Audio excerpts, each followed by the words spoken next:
Salmo 42, versículo 11.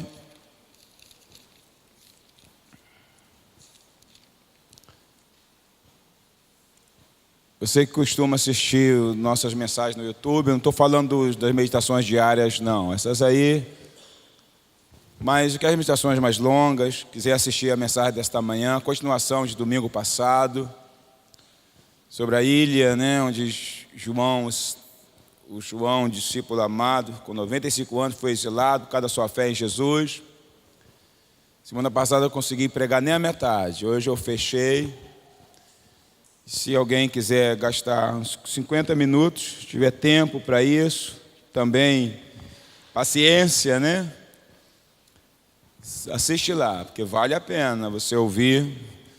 A primeira não foi gravada, mas hoje ela foi gravada. Então o Ailton sempre coloca lá no nosso canal, que temos no YouTube. Vale a pena assistir, vale a pena assistir.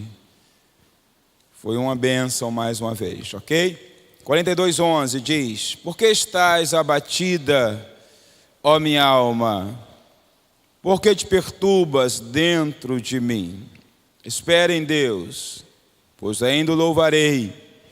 A Ele, meu auxílio e Deus meu. Pai querido, em nome do Senhor Jesus, abençoa, te peço mais uma vez, ministração da Tua Palavra, continuação da mesma, Senhor, do mesmo assunto, sobre desânimo, e fechamento, Senhor, que o Senhor dê graça, inspiração, e que ela venha falar a corações que precisam ouvir, e que ao ouvir tenha postura para praticá-la, ou seja, colocá-la em prática, no nome do Senhor Jesus.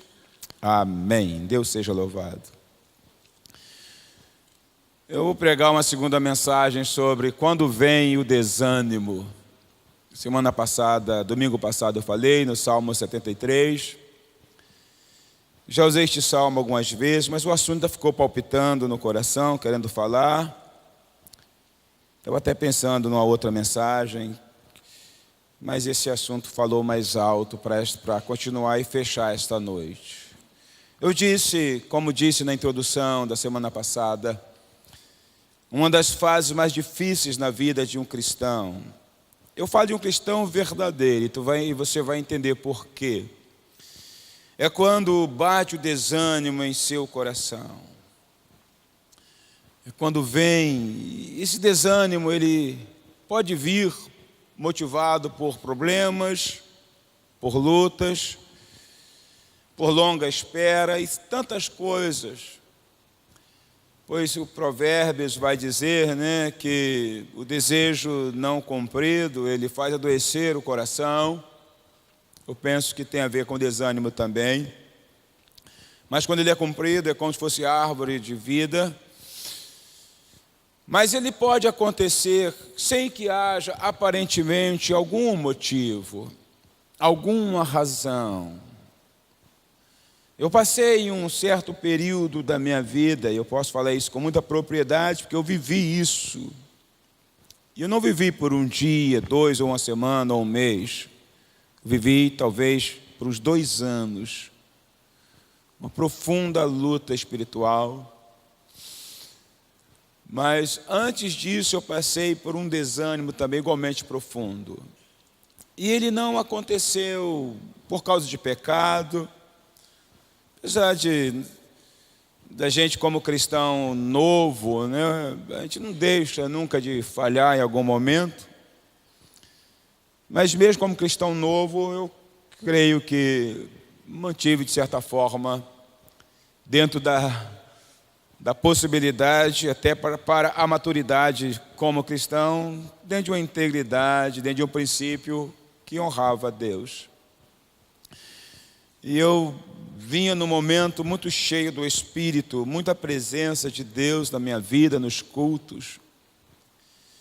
E de repente, paulatinamente, começou a invadir um desânimo na minha vida, mas um desânimo tão grande,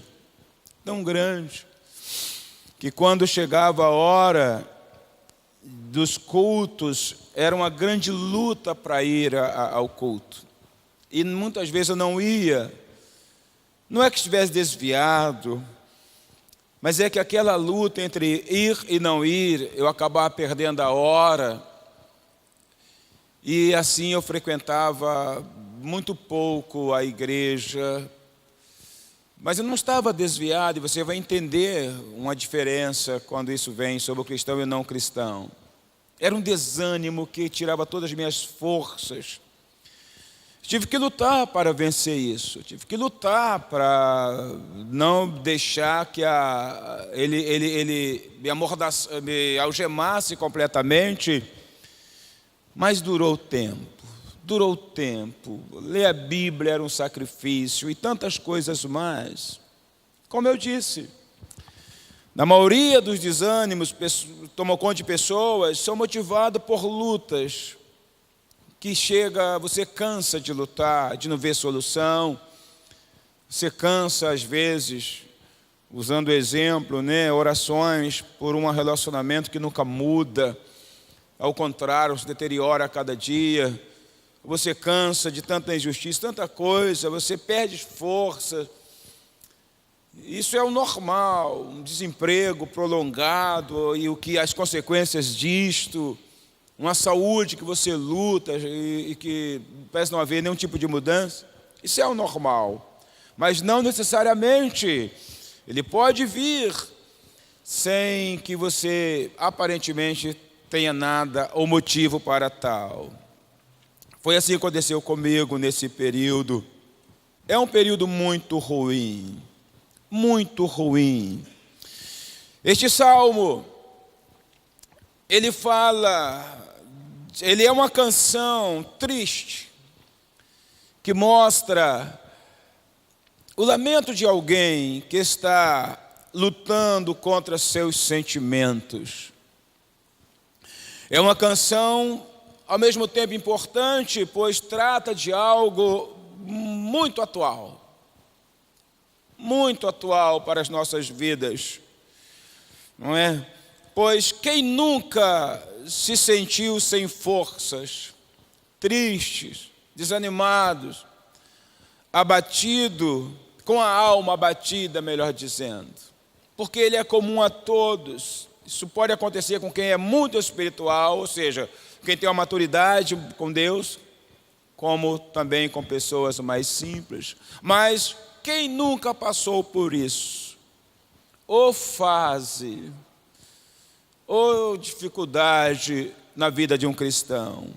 O desânimo da alma pode acontecer, como eu disse, qualquer pessoa, por mais fiel que ela seja ao Senhor. Não é privilégio de alguns que talvez não sejam tão espirituais, apenas.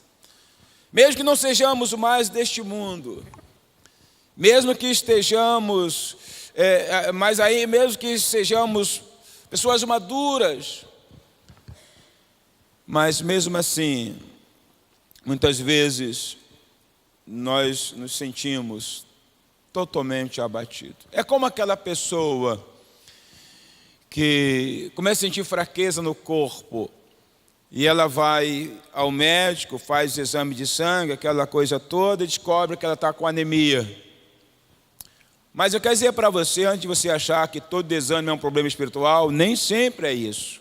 Eu quero usar o exemplo da fraqueza, da moleza, da indisposição, quando o problema é no sentido da carência aí de vitamina ou coisa dessa natureza. Eu só sei que ele nos abate profundamente. O salmista aqui está abatido. Ele está muito abatido. Mas a pergunta que eu faço para desenvolver o texto ou o salmo: quais foram os motivos que levaram o autor deste salmo a ficar profundamente triste e com a alma abatida? No caso dele, há motivos. Como eu disse e repito, para ficar bem gravado, não necessariamente tem que haver motivo. Geralmente há, mas não necessariamente. Neste caso, há alguns motivos que levaram este homem a um profundo desânimo e que talvez venha falar com você. São 3 pelo menos. O primeiro dele foi um afastamento da casa de Deus. No versículo 1, 2 e 4 diz assim: como suspira a corça pelas correntes das águas, assim por ti, ó Deus, suspira a minha alma. A minha alma tem sede de Deus, do Deus vivo. Quando irei e me verei perante a face de Deus? E o 4 diz: lembro-me destas coisas, e dentro de mim se me derrama a alma, de como passava eu com a multidão de povo, e os guiava em procissão à casa de Deus, em gritos de alegria e louvor, multidão em festa. Glórias ao Senhor. Primeiro motivo, o afastamento da casa de Deus. Por alguma razão, esse autor, ele é um compositor, ele é cantor, e ele, por alguma razão desconhecida, se viu longe do templo de Jerusalém. Não sabemos se estava exilado, ninguém sabe a razão, mas o certo é que ele se encontrava afastado. O seu afastamento é algo literal, é algo físico. Ele estava longe. E ele começou então a se abater por causa disso. Ansiava por estar na presença de Deus. Ansiava por voltar a louvar ao Senhor, por adorar ao Senhor. Lembrava dos períodos em que, com a multidão, subia a Jerusalém para adorar a Deus. Ou pelo menos acompanhava ali, pois ele ministrava no templo louvor e adoração. Por alguma razão, isso fez abater a sua alma. Mas o que eu quero falar é que muitas vezes nos sentimos assim, afastados, não fisicamente da casa de Deus, mas espiritualmente.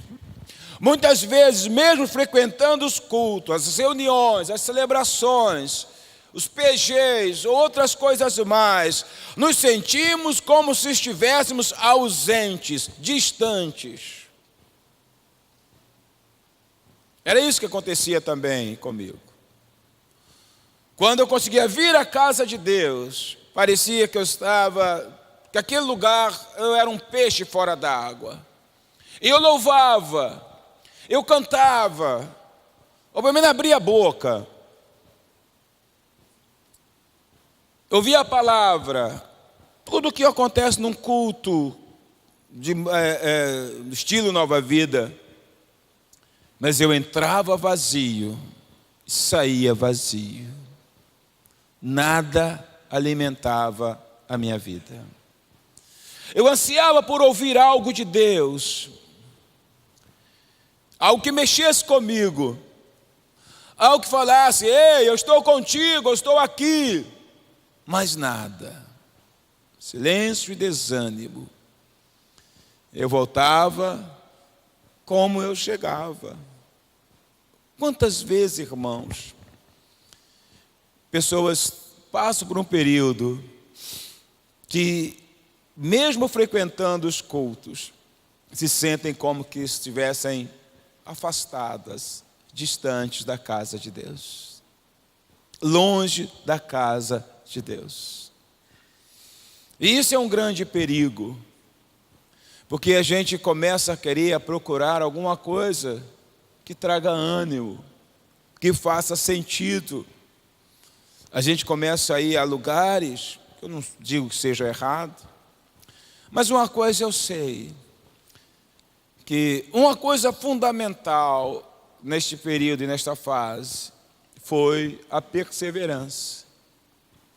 Foi o não desistir. Foi não achar que o problema estava na comida, ou seja, na palavra de Deus. Não foi achar que o problema estivesse nos pastores, no louvor, porque nada havia mudado. Meu paladar que não estava legal. O abatimento da minha alma, sem motivo aparente, é que me fizera perder o gosto, pois nada havia mudado. O pastor, na época de Nova Iguaçu, hoje bispo, era o mesmo e pregava com a mesma unção e mesma graça. O louvor também era os mesmos. O louvor buscando glorificar e exaltar ao Senhor, porque este é o louvor que agrada a Deus. Mas tudo era a mesma coisa. O problema é que minha alma estava abatida, minha alma estava desanimada, não sabia o que era, mas eu estava vivendo esse período de sequidão espiritual. Então eu me sentia como esse salmista. Ele era literalmente falando, ele estava fisicamente distante por alguma razão, mas eu estava ali, mas era como se não estivesse. Isso pode acontecer com você, isso pode acontecer com qualquer um de nós. Isso pode vir por causa das lutas, das preocupações, que começam a tomar conta de forma excessiva em nossa mente. Mas ele pode vir sem motivo aparente. O que é que a gente faz? A gente continua se alimentando. Porque quando alguém tem problema de saúde e é passado um tipo de alimento específico, que o sabor cai muito, e às vezes você nem sente o sabor, mas mesmo sem você sentir o sabor, aquele alimento sustenta a sua vida física. Aquele alimento te dá graça para continuar, até que seja restaurado, eu não sei, mas eu sei que ele é o sustento, mesmo não sentindo o sabor. Não podemos, porque Deus está no controle de todas as coisas. Não entendemos as razões, porque Deus às vezes mexe no coração de um de uma forma, no coração de outro de outra.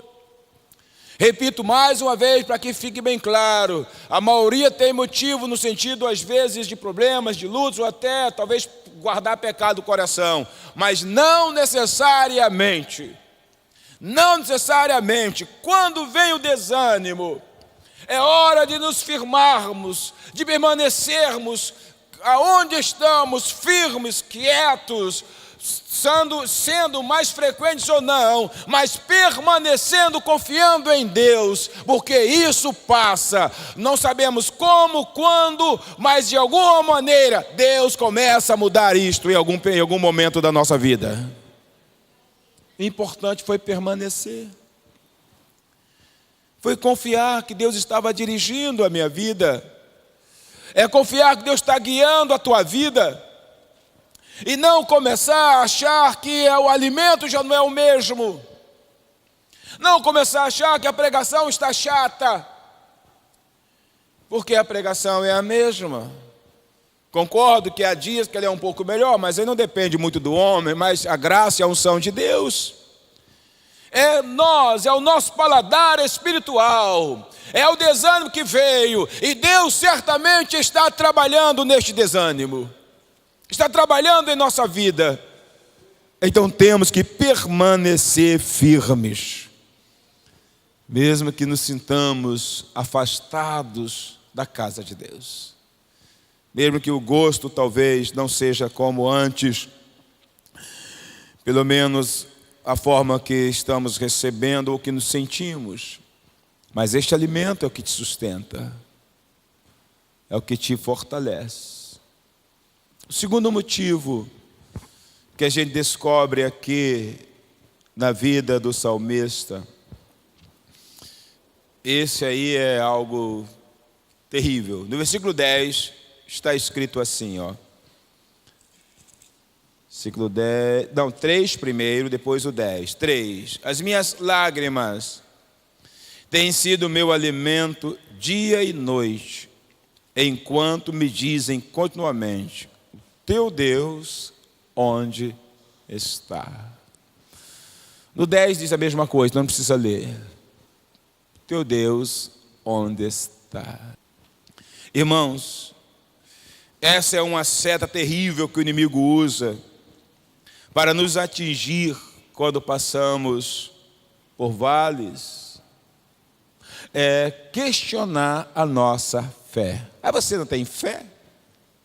Por que você está aí chorando? Por que você está assim? Por que que teu Deus não muda? Você não tem fé? Você não confia em Deus? Onde está o teu Deus? Irmãos, nesta seta que é lançada, também há um questionamento quanto ao nosso próprio Deus. O teu Deus onde está? Faz alguma coisa. Alguns sugerem que precisamos mudar de igreja, pois aqui estamos, não é a igreja certa. Aquelas coisas que nós já conhecemos, já ouvimos muitas vezes. Teu Deus onde está? Ele estava sofrendo também com outros problemas. E eles perguntavam, por que que ele não muda? Isso é um período muito difícil, meus irmãos. Há momentos que a gente fala, Deus, por que que o Senhor não muda isso, Deus? Por que que o Senhor não traz essa cura, Senhor? E você ouve testemunhos de Deus fazendo na vida de outras pessoas. Senhor, por que que o Senhor não abre essa porta? Eu estou orando ao Senhor. Eu andei esses anos todos com fidelidade perante o Senhor. O que está vindo a Deus? E a resposta de Deus não vem. Silêncio. Totalmente silêncio na sua vida. Você abre a Bíblia, fala a Deus, fala comigo, você abre. E Deus não fala nada. Cai no texto que não tem nada a ver. Cai em genealogia. Deus cai em genealogia. Cai ali em 1 Crônica, nos primeiros 10 capítulos. Eu tentei ler os primeiros 10 capítulos de 1 Crônica. Pedi perdão a Deus e desisti. Falei, não aguento. Pelo amor de Deus. É só genealogia. É só genealogia. Aí filho de fulano e filho de cicrano, que é filho de cicrano. Eu cheguei até o capítulo 5. Não aguentei mais da minha leitura diária e anual. Falei, Deus, me perdoe, eu pulei esse negócio. Aí entrei logo para o 10 lá, que já entra com Davi e a história dele. Aí você abre a Bíblia e cai em genealogia. Falei, Jesus, não é possível. Nada. Você vai ao culto, eu vou ao culto, Deus fala comigo. Nada. Eu vou naquela reunião lá que cai fogo. Bom, eu não sei se é bom ir na reunião que cai fogo. E nada que você possa ser queimado. Nada. Vou naquela irmã que ora. Não é? Então vem a quarta-feira de manhã que tem irmãs que oram aqui também. Nada. Fala a Deus. Nada, irmãos. E pessoas dizendo, teu Deus, onde está? E o problema persiste. E a luta continua. E o silêncio de Deus. E você é abatido, desanimado. Coisa terrível. Então, isso acentuava de maneira assim, considerável. Pois ele diz, as minhas lágrimas têm sido meu alimento, dia e noite. Enquanto me dizem, continuamente, o teu Deus, onde está? Que não muda essa situação. E a tua fé? Mas você não é uma pessoa de fé? Irmãos, isso é um período muito difícil da vida de um cristão. E Deus faz passar.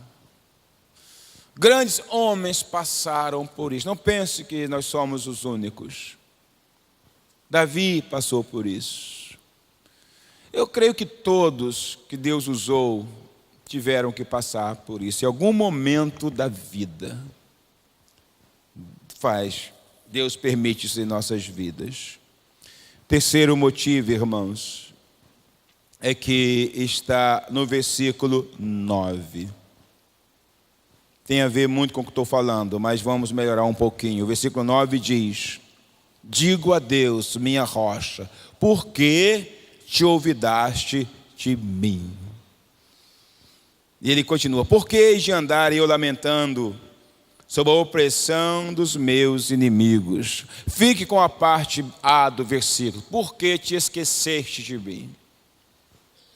Olvidar aqui é esquecer. Por que, ó Deus? E há esse período, quando parece que Deus foi para o Oriente e você ficou no Ocidente. Resultado, não há como se encontrar, porque se é dia aqui, é noite lá. Se é noite lá, se é dia lá, é noite aqui. Senhor, por que o Senhor esqueceu de mim? Era a pergunta do salmista. Por quê? Isso é pior do que a zombaria. Isso é pior do que ouvir pessoa falando, onde está o teu Deus? É você começar a pensar que por alguma razão Deus te abandonou. O silêncio e nada. Ele perguntava, por que o Senhor se esqueceu de mim? Irmãos, que coisa difícil na vida de uma pessoa. Esses eram os motivos que levaram este homem a um abatimento profundo da sua alma. E de um jeito ou de outro são os mesmos ou parecidos os quais nós passamos em dado momento da nossa vida. Mas uma coisa importante é que, mesmo abatido, mesmo triste, o salmista mantinha no seu íntimo uma certa confiança em Deus de que tudo iria mudar. Glória a Deus. A Bíblia diz que o choro pode durar, mas a alegria vem no Natal, não é isso? Noite feliz. Não é no Natal? É isso? A alegria vem pela? O problema é que se é amanhã de Deus, pode não ser amanhã. Pode não ser na segunda-feira, usando o parâmetro de hoje como domingo. Pode não ser, pode ser o amanhã. Amanhã. Não é um amanhã para Abraão, durou 25 anos em relação à promessa do seu filho, do cumprimento do filho. Mas o importante, irmãos, é ficarmos com o que a promessa do Senhor diz. Há choros, pode durar noites, não literais, mas a alegria vem pela manhã, ou seja, haverá um dia de mudanças. É como o Salmo que diz, quem sai semeando e chorando, voltará com alegria colhendo seus feixes. A gente tem que entender que nada é eterno, nem as lutas, nem as tribulações, principalmente quando Deus está no controle das nossas vidas. Você acredita que Deus está no controle da tua vida? Então diga glória a Deus. Poxa, arranquei um glória legal, e agora eu percebi um truque. Glória a Deus.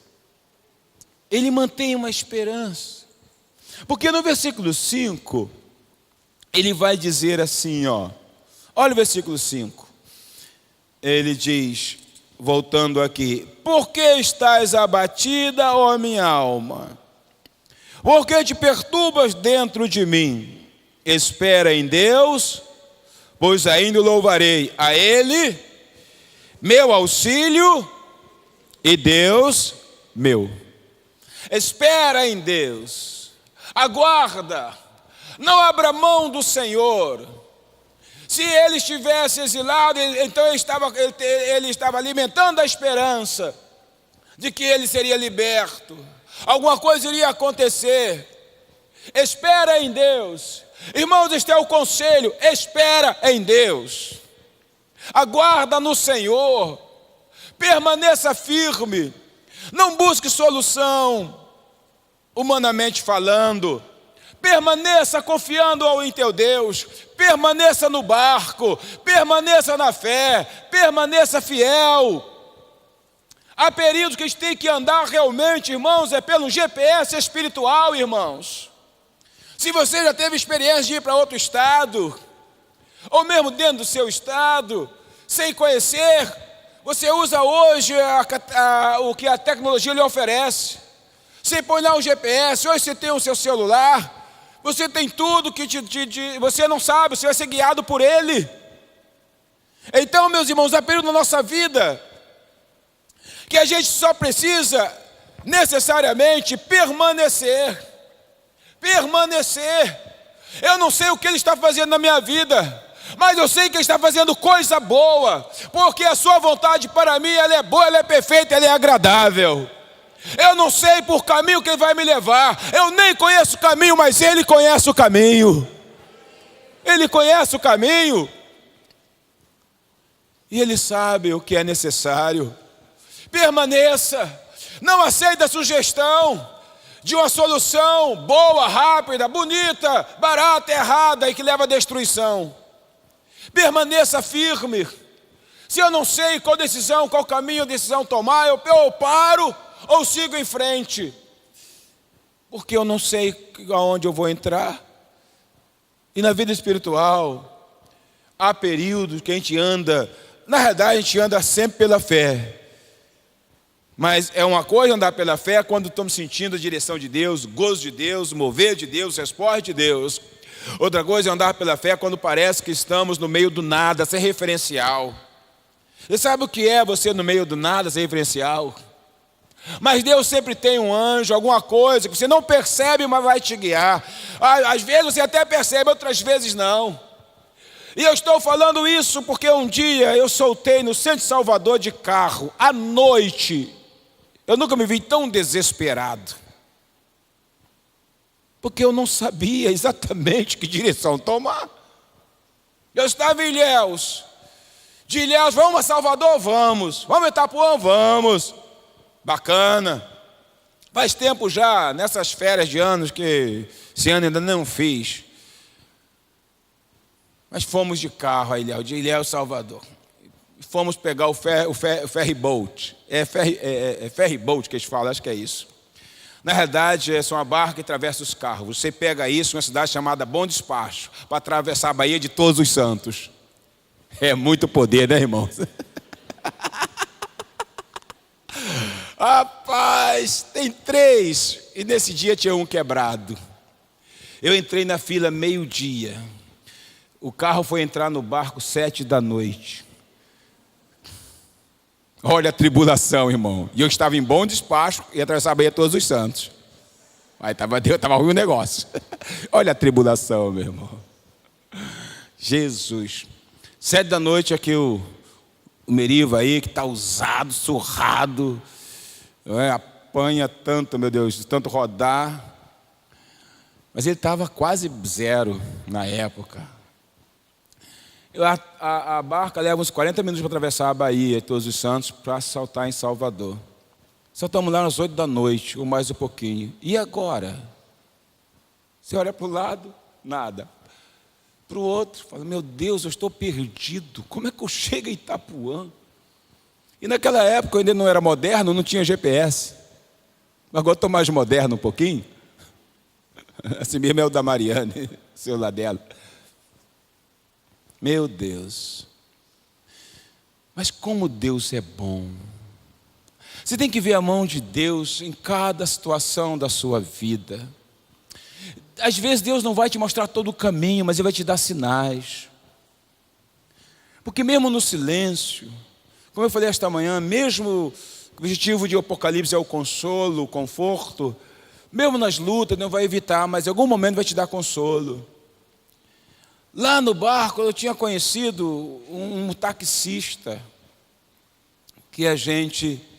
Aí começamos a conversar, fizemos uma certa amizade, mas sumiu. Quando acabou, né, desceu cada um para um lado. De repente, quem aparece? O taxista. Aí perguntou se estava perdido. Que pergunta? Perdido? Eu estava no meio do nada, sem chão.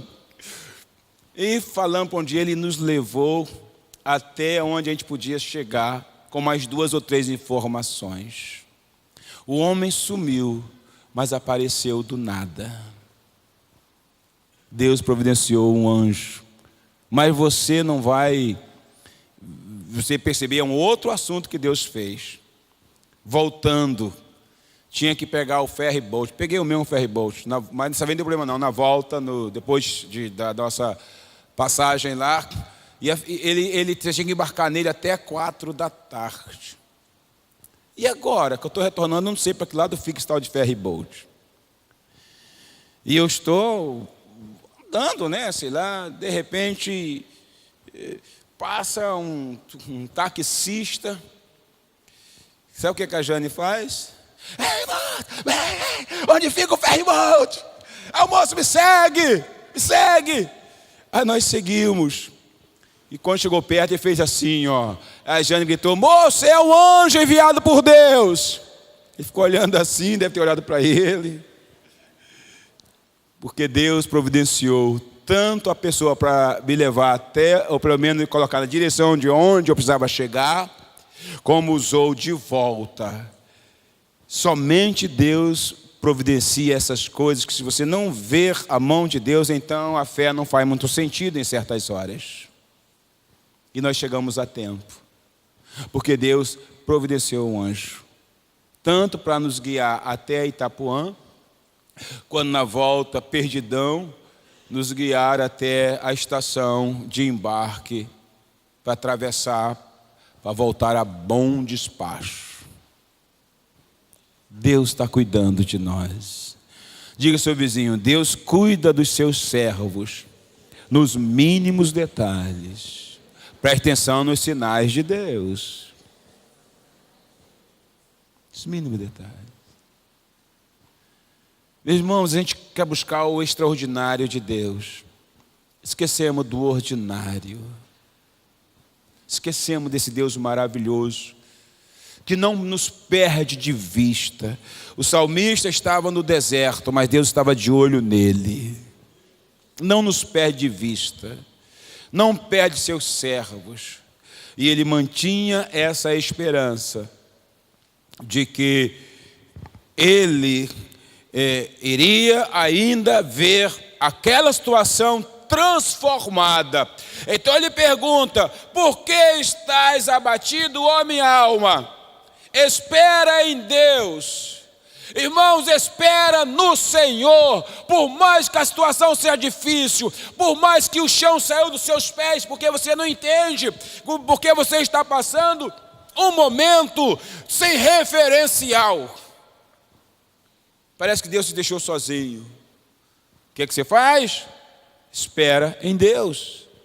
Senta, sossega, aguarda. Aguarda. Ele está de olho em você. Ele não te perdeu de vista. Ele te conhece. Ele tem propósito na sua vida. Se você é um servo, Ele tem propósito na sua vida e não te abandonou. Espera em Deus. Glória a Deus. Por que o salmista, mesmo abatido, mantém a esperança em Deus? Falando para a alma dele: espera em Deus, pois ainda o louvarei. Aguarda no Senhor. Não sabemos onde ele estava, o porquê que ele estava fora de Jerusalém. Alguma coisa o impedia de vir, de retornar. Mas ele mantém a esperança. Talvez você esteja longe de um sonho que está no teu coração. Você não pode realizá-lo. Você não pode usufruir deste sonho, desse sentimento. Você está longe, alguma coisa impede, ou pelo menos não há condições. Mas ele estava longe. Mas ele cria, ele acreditava que Deus iria proporcionar condições dele voltar e louvar a Deus na casa que ele adorava o Senhor. Ele não podia. A situação da nossa vida é que não é para agora, mas é uma preparação para o que Deus fará lá na frente. Em nome de Jesus. Pode dizer glória a Deus, irmãos? Espera em Deus. Não é esperar no homem, não. Espera em Deus. Então a pergunta continua: por que ele mantém essa esperança?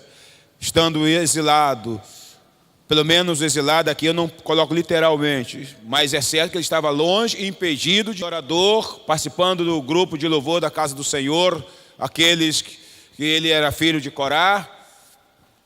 Então eles eram músicos. Alguma coisa o mantinha impossibilitado de voltar. Mas ele tinha esperança que ia acontecer. Ele tinha esperança.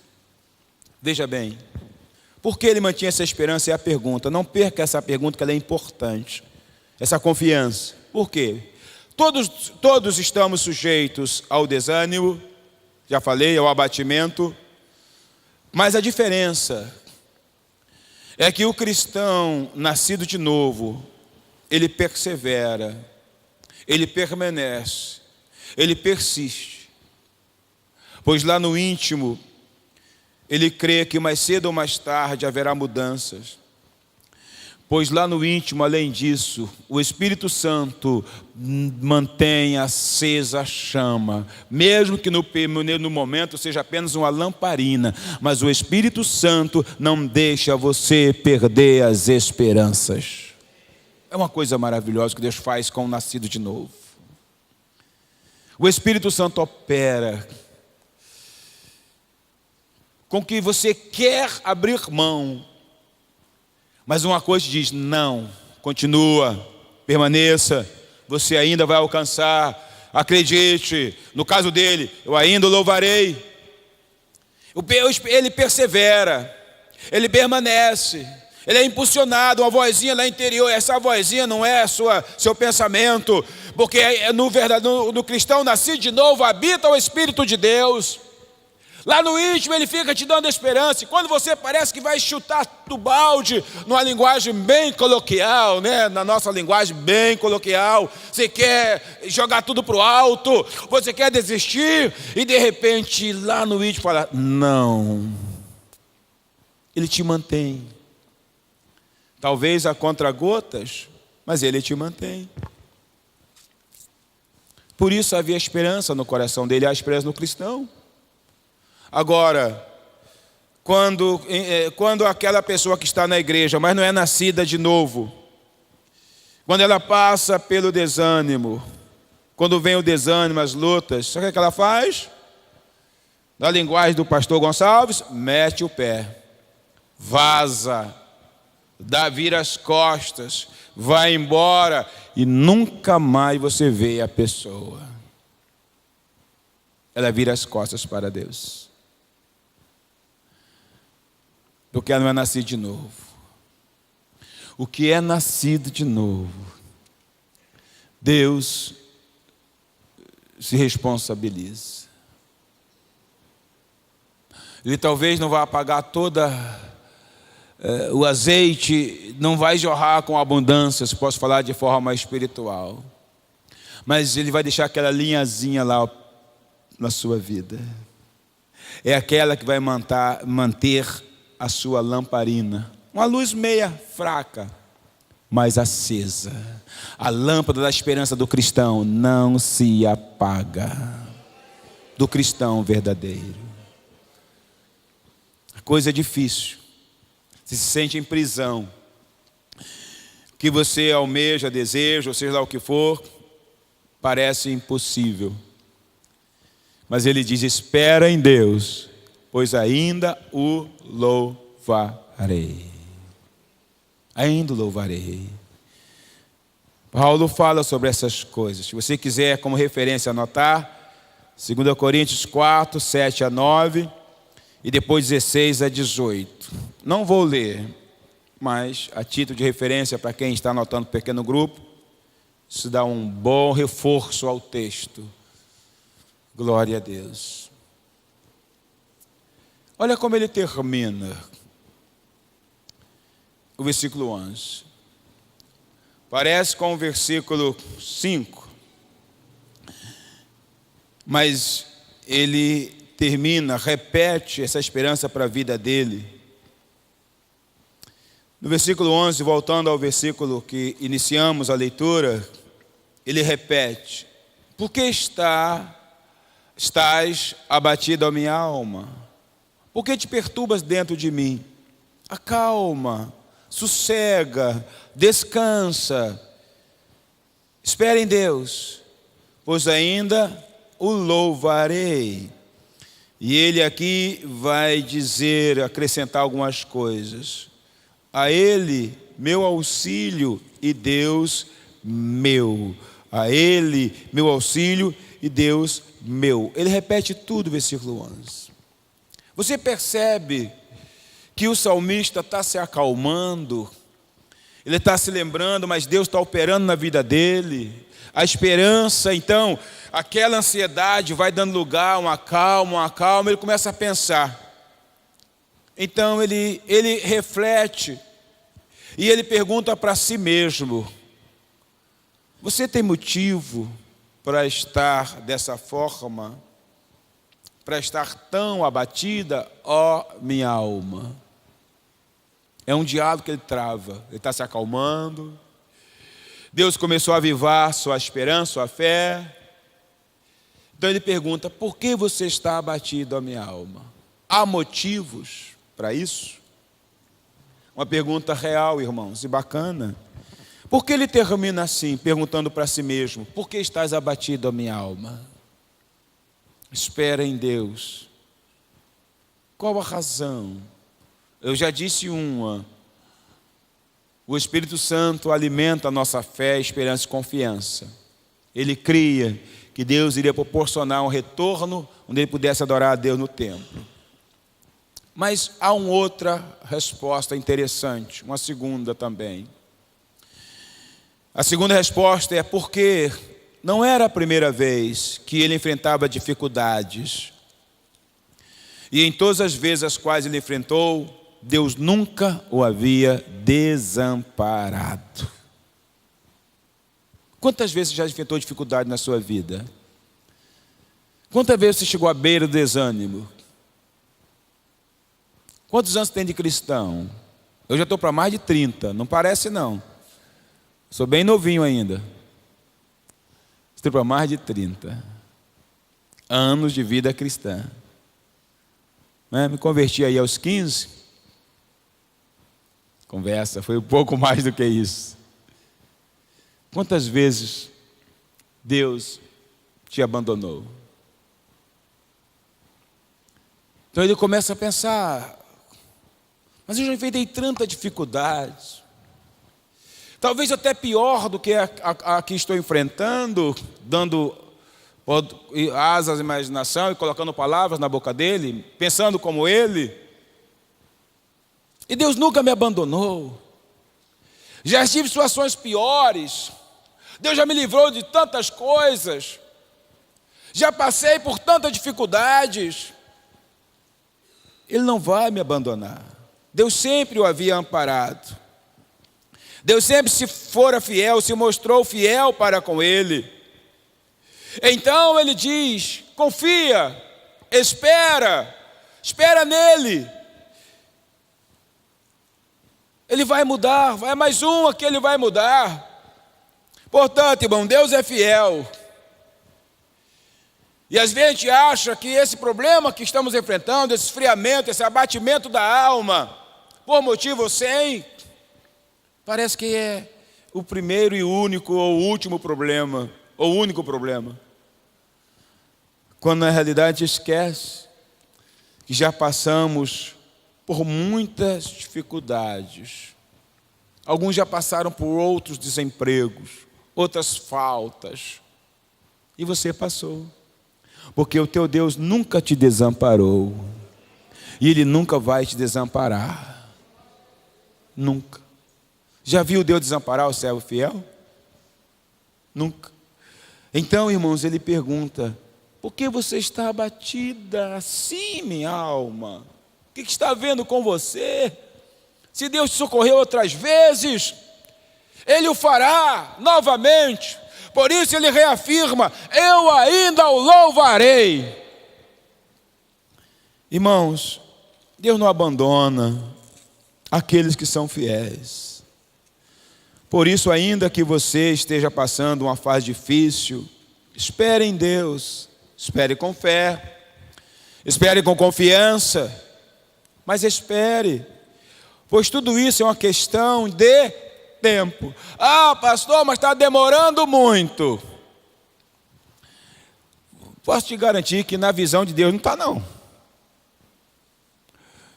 Na visão de Deus está tudo certinho.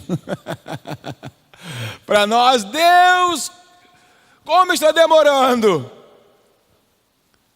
Deus fala: eu não acho. No meu cronograma, Está certinho. No plano que eu preparei, no tempo que levaria, está certinho. Porque Deus age no tempo e na hora certa. Aliás, Ele vai agindo para, quando chegar a hora certa, se cumpre os seus propósitos. Para Abraão, 25 anos deve ter sido uma eternidade. Para Deus, foram alguns segundos. Abraão poderia ter dito: Senhor, está demorando demais. Deus vai dizer: eu não acho. Eu não acho. Ainda você tem que andar um pouco mais. Porque o que eu vou fazer na tua vida, eu programei para daqui a mais 10 anos. Tanto é que ele arrumou um filho lá. Programei para mais 15 anos. Ele arrumou um filho com 10 anos depois de sair de Canaã, com a Agar. Está demorando demais, você vai arrumar um filho. Deus está: não. Eu programei para operar o grande milagre na sua vida daqui a mais 15 anos. Ele não falou assim com Deus. Mas dentro do programa dele, dentro do que ele tinha preparado, era exatamente isso. E quando chegou o momento, ele operou o grande milagre. E Abraão pôde louvar a Deus. E Sara pôde colocar o nome na vida do seu filho. Deu o nome ao seu filho de Isaac, que significa, todos sabemos, riso. Porque ela disse: Deus me deu motivo de riso. Quem diria que Sara daria um filho a Abraão na sua velhice?